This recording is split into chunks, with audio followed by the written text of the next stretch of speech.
Last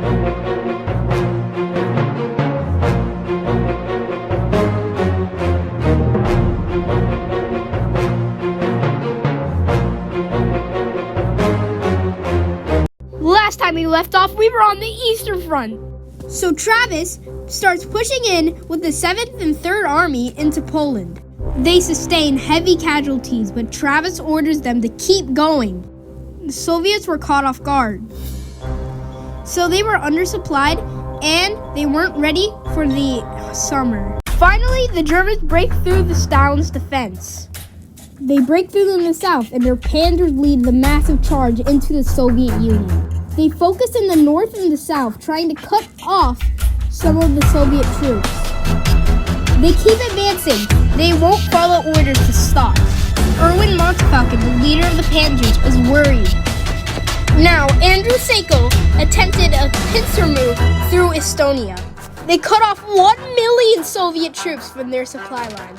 In the Battle of Vistula will answer, will they break out of the pocket?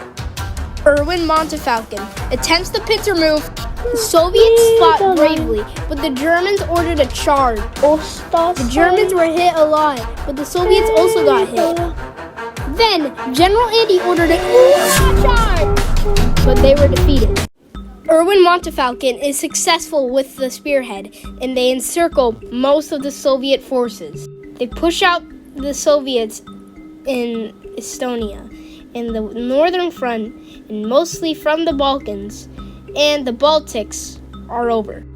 Erwin Montefalken says, "This is a success, and we should be happy for it." They declare total victory over the other people. They say that the Soviet war machine will stop finally because the Germans will rise up.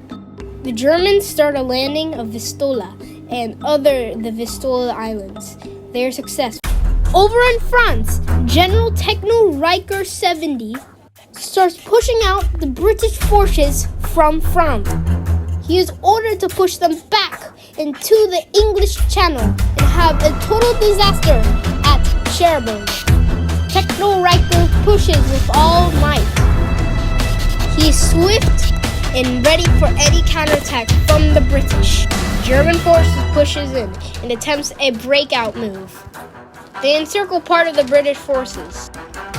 It is now seen that the Allies will not invade for France unless they are fully ready to. But one good thing for the Allies, they're pushing more and more into German soil. Erwin Montefalken is super worried about this, and this might cause the end siege. The Germans start their offensive from the south.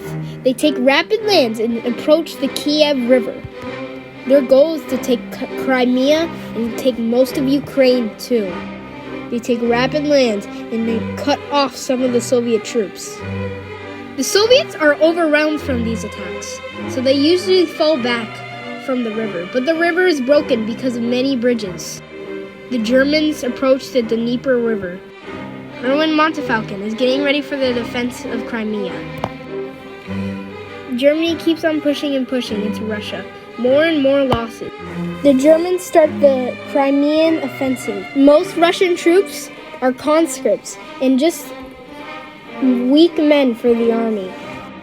Erwin Montefalken captures the Crimean Peninsula. Finally, the Germans stabilize the front, and Soviet soldiers are now on the defensive. Good job! Erwin Montefalken orders the start of Operation Axis. The goal is to get to Moscow quickly and decisively. The Germans advance super far with their panzer tanks. Erwin Montefalken is getting ready for the great offensive at Moscow. And they try a pincer move against the city. During the battle, the Germans start the advance. The Soviets hold their positions.